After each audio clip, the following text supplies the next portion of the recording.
Obrigado, pastor Arilton. Amigos, hoje é sexta-feira, dia especial. Estamos encerrando essa semana do nosso programa Encontro com a Vida.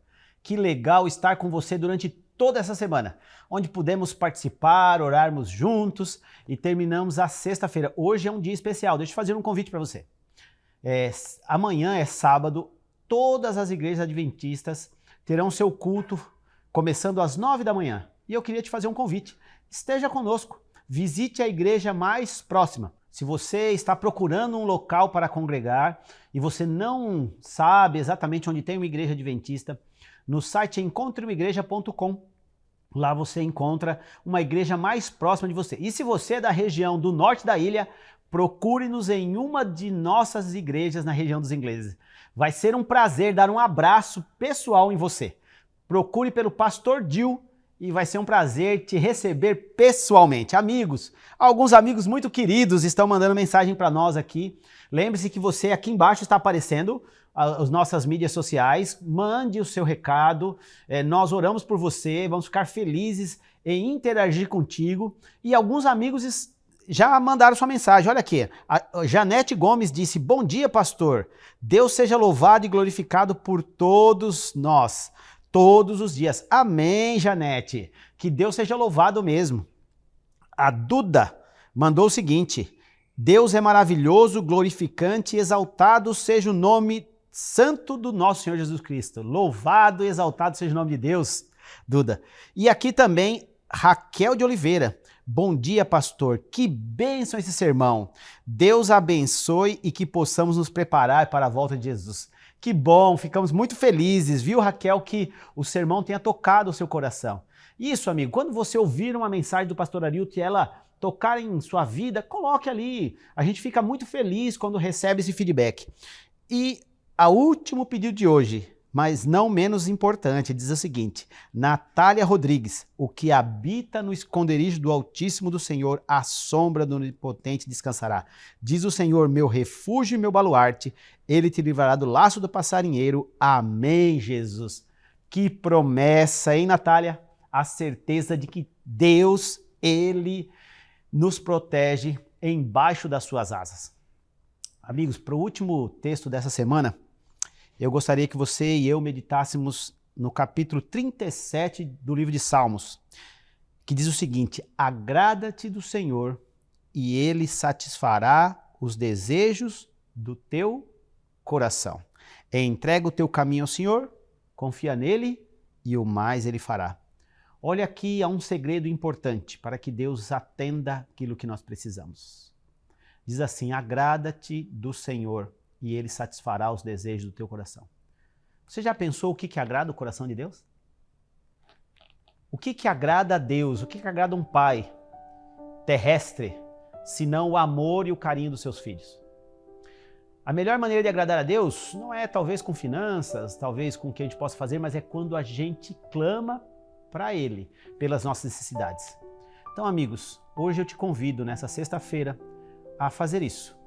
Colocar perante Deus aquilo que aflige a sua vida. Deus quer participar da tua vida. Deus quer interagir com você. Deus quer ter um relacionamento conosco. Então, que tal nesse momento nós colocarmos perante Deus esses pedidos, esses agradecimentos e aquilo que pode tirar a sua paz? Então vamos orar? Então feche teus olhos onde você está. Se você estiver no trabalho, se você estiver dirigindo, não precisa fechar os olhos, mas você acompanhe ali. Onde você estiver, o que é que você estiver fazendo, se você conseguir dar uma paradinha para que nós possamos orar juntos, vamos orar. Senhor, nesse momento, colocamos perante o Senhor a vida de todos esses amigos que nos acompanham. Não sabemos onde eles estão, o que eles estão fazendo nesse momento, mas o Senhor está ao lado deles agora. E eu te peço que o Senhor coloque um anjo do céu ao seu lado nesse momento, abençoando. Nós lemos que o Senhor atenderá os nossos pedidos quando nós agradarmos o teu coração. Então, Senhor Deus, que nós possamos demonstrar o carinho que temos pelo Senhor, a necessidade que temos e a dependência de Ti. E nos atenda, Senhor Deus. Atenda esses teus filhos, que eles tenham paz nesse dia, na certeza que o Senhor agiu por eles. E que possamos ter uma sexta feliz e um sábado, final de semana feliz também na tua companhia. É o que nós pedimos em nome de Jesus. Amém. Muito bem, amigos, chegou agora o momento de juntos estudarmos a Bíblia aqui no programa Encontro com a Vida. Toda sexta-feira é dia de estudarmos a nossa série sobre Daniel, as profecias do livro de Daniel. E para você que nos assiste, eu tenho em minhas mãos aqui um presente que pode ser seu. É o Guia de Estudo das Profecias de Daniel. Todos os temas que estamos abordando aqui estão disponíveis nessa revista, que é um presente do programa para você. Agora, para você receber essa revista em casa, você que mora no estado de Santa Catarina, é muito simples. Basta você acessar o nosso site, o site do programa, encontrocomavida.tv, fazer a sua inscrição, colocando ali os seus dados postais, e um membro da nossa equipe vai entregar no endereço que você cadastrar. Se você quiser pedir pelo WhatsApp, você também pode. O WhatsApp do nosso programa é o 48 3281 3075. Anotou aí? 48 3281 3075. Basta dizer assim: eu quero a revista Daniel. E aí nós vamos providenciar o seu cadastro e alguém da nossa equipe vai entregar aí na sua casa. Agora eu tenho um convite especial para você que mora na cidade de Tubarão e nas cidades vizinhas. Todos os domingos, às 8 da noite, eu estou na Igreja Adventista Central de Tubarão. Ela fica ao lado do Colégio Adventista. Vou dar o endereço para você. É na rua Luiz Martins Colasso, 570. Anotou aí? Rua Luiz Martins Colasso, 570, ao lado do Colégio Adventista. Eu quero receber lá você e a sua família para esse estudo do livro de Daniel. Agora, você que mora na região de Porto Belo, Itapema, eu quero convidar você para as quartas-feiras. Todas as quartas, às 8 da noite, nós estamos ali para estudarmos também o livro de Daniel. E o endereço que nós estamos é na Igreja Adventista do Perequê. Fica na rua Olinda Peixoto, 611, no bairro Perequê. Então, você que é de Porto Belo, Itapema, região, você é meu convidado para todas as quartas, às 8 da noite, na Igreja Adventista do bairro Perequê, Rua Olinda Peixoto, 611. Todos os sábados pela manhã, no Espaço Novo Tempo perto de você, nós teremos a oportunidade também de estudarmos esse curso. Nós vamos, ao longo do programa, dar vários endereços dos nossos Espaços Novo Tempo. E você é nosso convidado para vir estudar a Bíblia com a gente.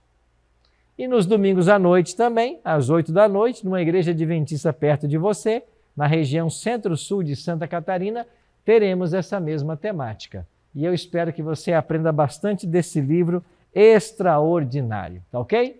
E aí, tudo pronto? Vamos então começar o nosso estudo de hoje? Chegamos ao 5º capítulo do livro de Daniel. E aqui vamos estudar a respeito de um tema muito especial. Vamos ver qual será o nosso tema que hoje vamos estudar? Aí está o curso que eu já ofereci para você. É um guia gratuito, peça já o seu.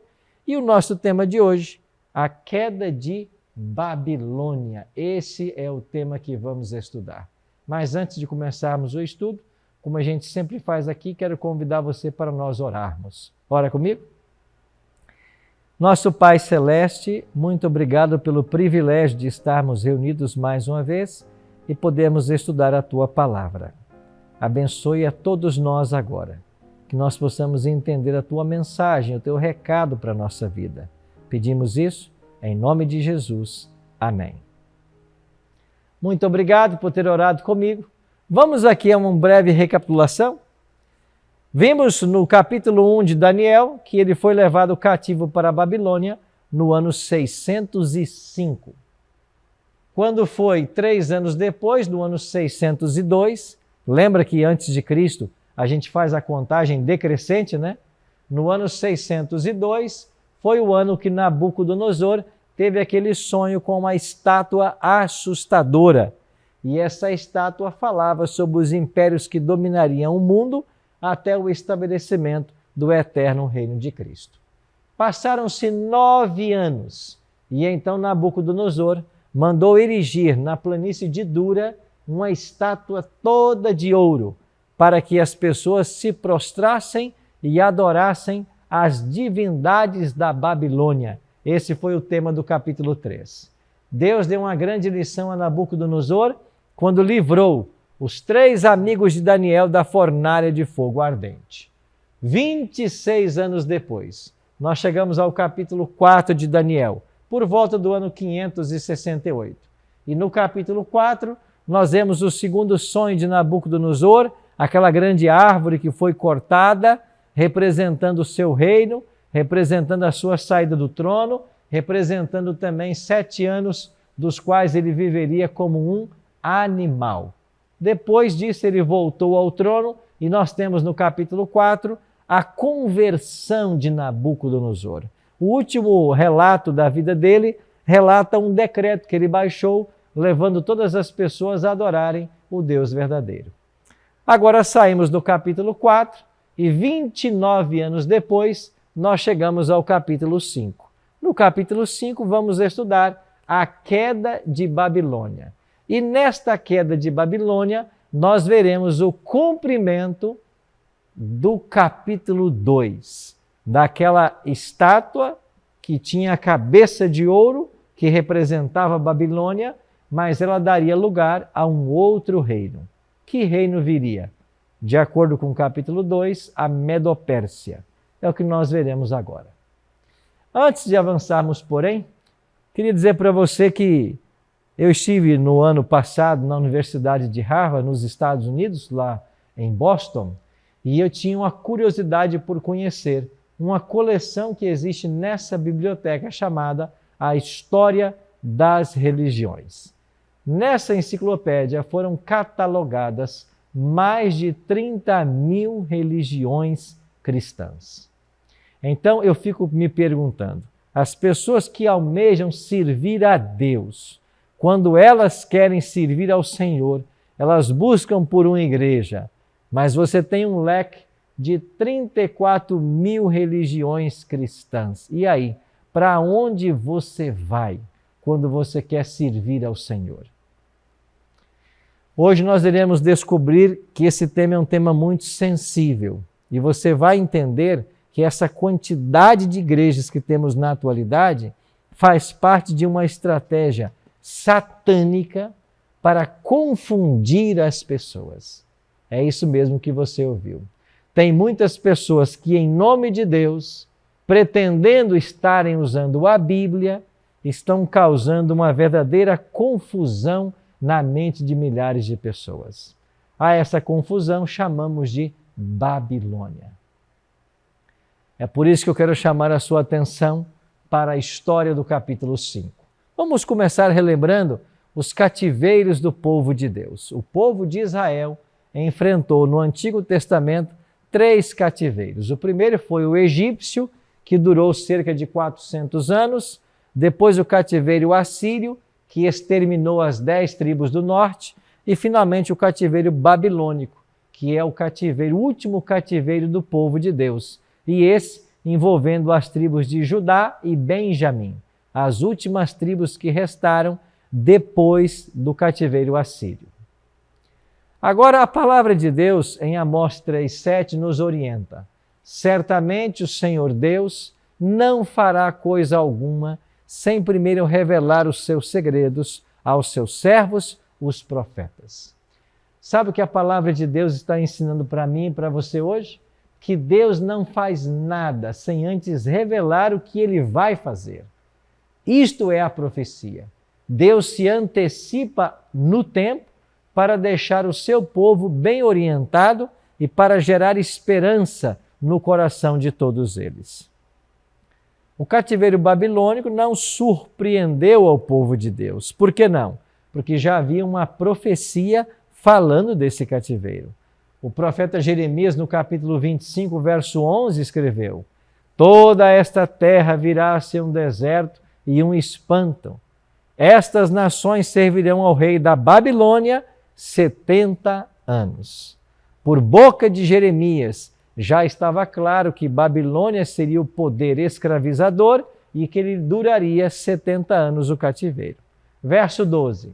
Acontecerá, porém, que quando se cumprirem os 70 anos, castigarei a iniquidade do rei da Babilônia e a desta nação, diz o Senhor. Ou seja, quando se passassem os 70 anos, Deus iria libertar seu povo.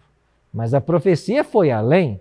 Não só disse quem escravizaria, por quanto tempo escravizaria, mas quem seria o libertador. E esse libertador foi anunciado por boca do profeta Isaías. Isaías 45:1 diz assim: assim diz o Senhor ao seu ungido, a Ciro, a quem tomo pela mão direita para abater as nações ante a sua face, e para descingir os lombos dos reis, e para abrir diante deles as portas que não se fecharão. Isaías estava anunciando quem seria o grande libertador do povo de Deus. O nome dele? Ciro. Pois bem, como Deus não falha em suas profecias, o tempo passou e chegou o momento de Ciro levantar-se contra a Babilônia. Você sabe que o rei Nabucodonosor, por 42 anos, esteve sentado no trono da Babilônia. E foi nesse período que ele escravizou o povo de Deus. Na realidade, foram 3 as invasões babilônicas à cidade de Jerusalém. A primeira aconteceu no ano 605 a.C., a segunda no ano 597 e a terceira no ano 586. Na primeira invasão foram levados cativos os príncipes judeus e na terceira invasão foi finalmente destruído o santuário. Isso quer dizer que o cativeiro babilônico começa no ano 605. E nesse ano nós temos então Daniel e seus amigos Ananias, Misael e Azarias sendo levados escravos para a Babilônia. Com esta primeira invasão, começava a contagem dos 70 anos. E se nós sairmos do ano 606, 605 para esta primeira invasão babilônica e viajarmos 70 anos, nós chegaremos ao ano 536, 535. Foi nesse ano que terminaria o cativeiro do povo de Deus. O capítulo 5 de Daniel, que agora vamos estudar, fala justamente sobre esses incidentes. Fala sobre o momento em que Ciro, profetizado por Isaías e Jeremias, derrotaria a Babilônia. Fala sobre a passagem da cabeça de ouro para o peito e braços de prata, conforme revelado no capítulo 2. Então vamos agora olhar para o capítulo 5 de Daniel e vermos o que ele nos informa. Capítulo 5, verso 1. O texto diz assim: o rei Belsazar deu um grande banquete a 1000 dos seus grandes e bebeu vinho na presença dos 1000. O rei Belsazar. Quem é Belsazar? Neto de Nabucodonosor, filho da filha de Nabucodonosor. Heródoto, que é considerado o pai da história, ele chama esta filha de Nitócris. Esse é o nome que ele chama a mãe de Belsazar. Então, esse Belsazar, neto de Nabucodonosor, está agora no trono, no momento em que Deus pretendia derrubar Babilônia e colocar o Império Medo-Persa como cabeça de toda a terra. E para isso, ele usaria Ciro. Mas quais foram as circunstâncias da queda de Babilônia? Vamos começar então a entender o contexto. Daniel 5:2. Enquanto Belsazar bebia e apreciava o vinho, mandou trazer os utensílios de ouro e de prata que Nabucodonosor, seu pai, tirara do templo, que estava em Jerusalém, para que neles bebessem o rei, os seus grandes e suas mulheres e concubinas. O texto aqui informa que Belsazar era filho de Nabucodonosor, mas essa expressão pai aqui não se refere ao pai imediato, mas é uma expressão usada para ancestral, podendo significar o pai, o avô, o bisavô. Nabucodonosor, quando invadiu Jerusalém, levou do templo de Salomão aqueles utensílios. Se você for para o livro de Esdras, você vai perceber que eram milhares de utensílios que foram roubados lá do templo. Mas nem mesmo Nabucodonosor ousou colocar a mão nesses vasos sagrados dos judeus. Ele deixou-os lá no templo do seu Deus. Agora o seu neto manda vir os vasos sagrados dos judeus para que nele eles bebessem vinho. É claro que o que estava acontecendo era uma verdadeira afronta ao Deus de Israel. E eles não só se embriagaram, como o texto diz, que eles beberam vinho e deram louvores aos deuses. De quê? Ouro, prata, bronze, ferro, madeira e pedra. Você percebe um detalhe aqui? Eles estavam adorando os deuses da Babilônia, que eram feitos dos mesmos metais do capítulo 2 da estátua. Com exceção da madeira, todos os outros elementos haviam aparecido no sonho de Nabucodonosor. Então eles estavam afrontando o Deus de Israel e adorando as suas divindades que possuíam os mesmos metais, que eram feitos dos mesmos materiais que a estátua do capítulo 2. Era o mesmo que dizer assim: os nossos deuses são mais poderosos do que o Deus do povo de Israel. Mas enquanto eles celebravam e estavam envolvidos na orgia, o que aconteceu? Olha o que diz o verso 5. No mesmo instante, apareceram uns dedos de mão de homem e escreviam defronte do candeeiro na caiadura da parede do palácio real. E o rei via os dedos que estavam escrevendo. Então se mudou o semblante do rei e os seus pensamentos o turbaram. As juntas dos seus lombos se relaxaram e os seus joelhos batiam um no outro.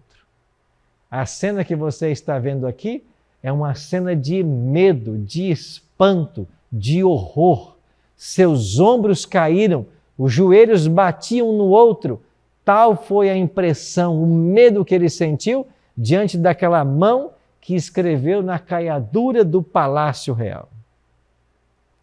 A palavra de Deus diz que o rei mandou então chamar os sábios para que eles pudessem ler a Escritura, mas eles não puderam ler, nem fazer saber ao rei a sua interpretação. Que coisa! Esse grupo de sábios era um bando de incompetentes. Eles não entendiam nada do que estava acontecendo.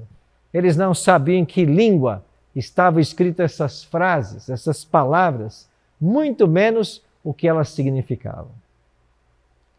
E enquanto o rei estava aí, no seu desespero, diante de uma situação inédita, a mãe dele, Nitocris, segundo Heródoto, vai dizer então para ele: filho, há no teu reino um homem que tem o espírito dos deuses santos.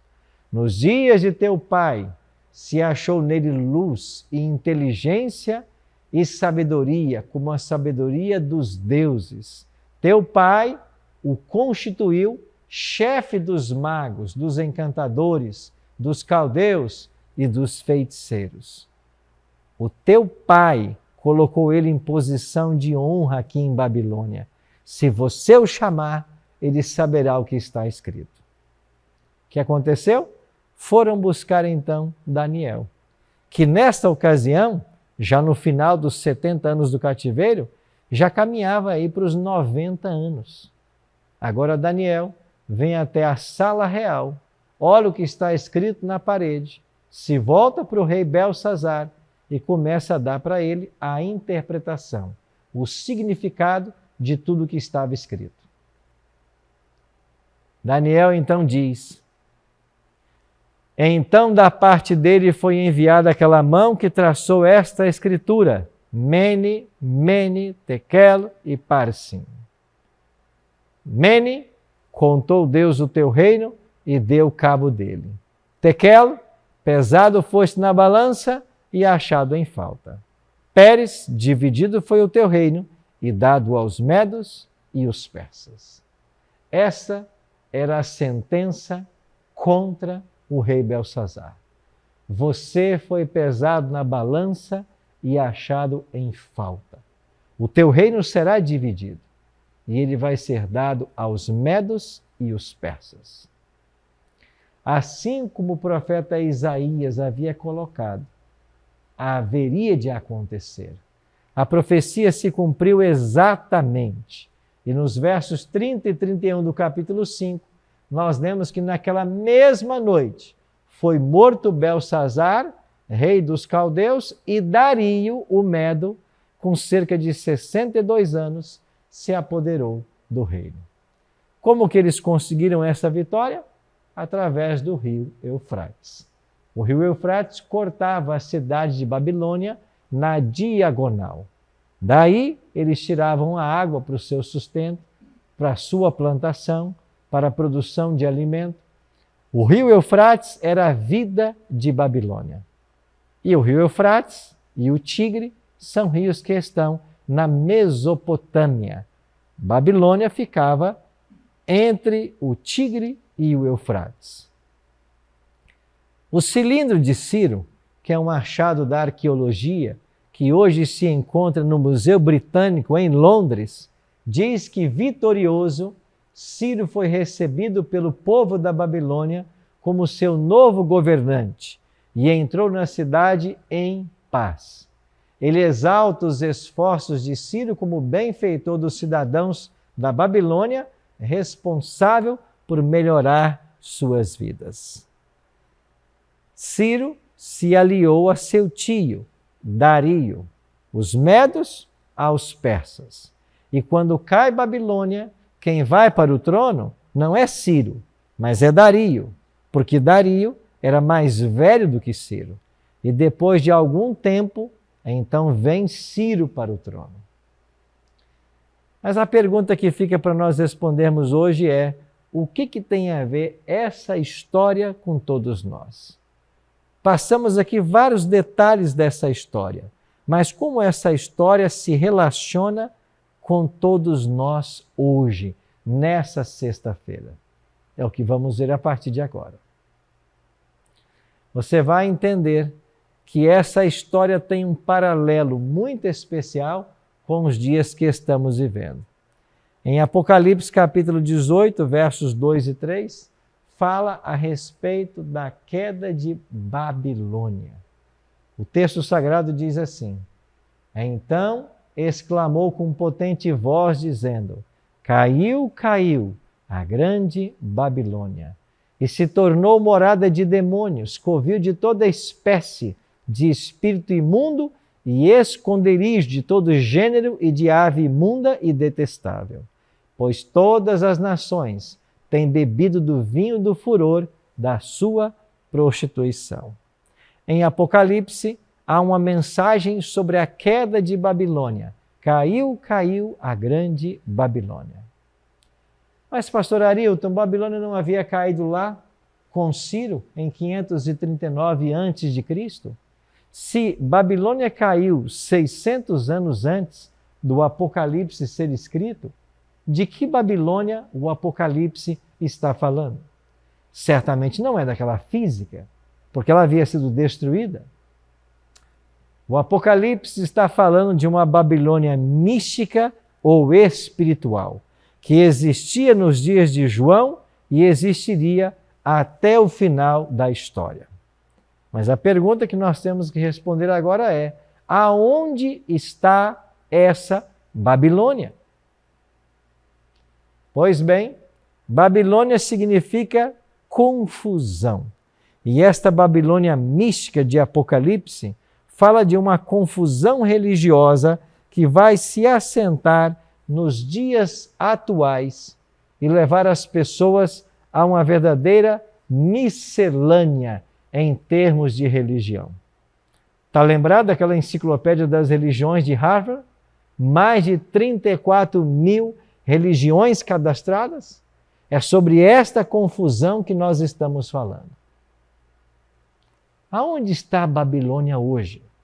Bom, eu posso afirmar para você que Babilônia está se polarizando. E ela está se polarizando em torno de algumas doutrinas, mas estão ao mesmo tempo pervertendo essas doutrinas. Vamos começar falando sobre o dom de línguas. São muitas as igrejas hoje que dizem possuir o autêntico dom de línguas. Mas seria isto verdade? Qual é o dom de línguas que a Bíblia nos apresenta? Quando vamos para Atos capítulo 2, onde nós temos a primeira ocorrência do dom de línguas, ali fica claro alguns pontos que você tem que entender. E veja, ao tentar identificar a moderna Babilônia, nós queremos simplesmente trazer para você a informação bíblica, para que você não seja enganado. De acordo com Atos capítulo 2, o autêntico dom de línguas é a capacidade sobrenatural que Deus dá ao crente de falar uma língua com a qual ele nunca teve contato. Exemplo, se eu estou aqui e você entende bem o português, não tem porquê eu começar a falar em japonês.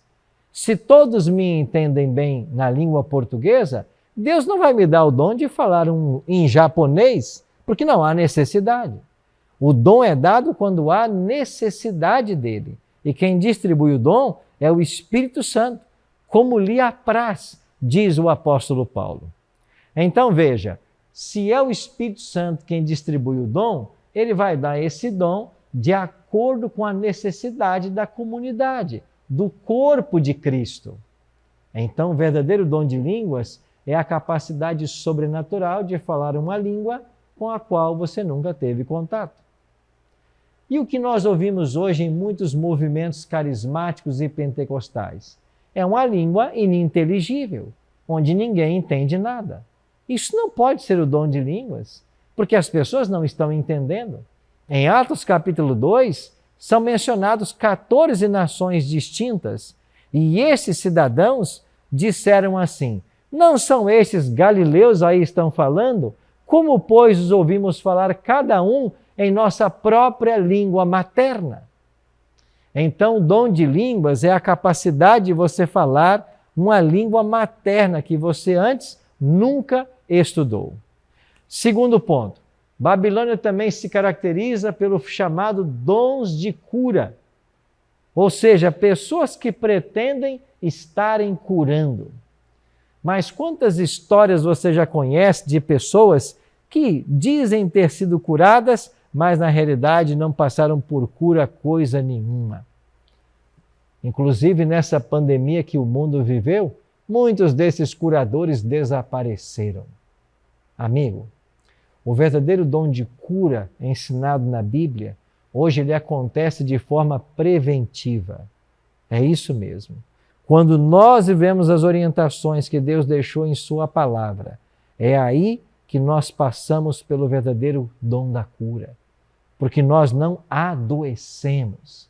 É verdade que Deus pode manifestar o seu poder para curar pessoas que estão doentes, mas a verdadeira cura que Deus opera hoje é uma cura preventiva, quando se vive todos os princípios ensinados na palavra de Deus.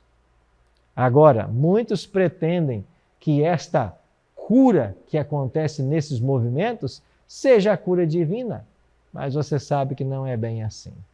Quantos charlatões, quantas histórias estão por aí acontecendo que nada tem a ver com a cura verdadeira.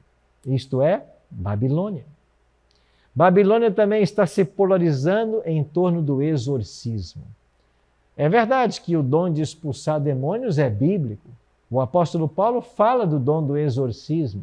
A grande questão é que hoje esse assunto é tratado com banalidade, com vulgaridade. Outro dia eu assisti num programa de TV, eu vi lá uma mulher que entrou para ser entrevistada e ela estava endemoniada. Mas enquanto o pastor a entrevistava, eu percebi que ela estava usando o microfone de lapela, estava maquiada, pronto para o programa de TV. Aí eu fico me perguntando, como que pode ser isso? Será que marca um horário para o demônio vir, para ser maquiado, microfonado, antes então de poder ir ao ar?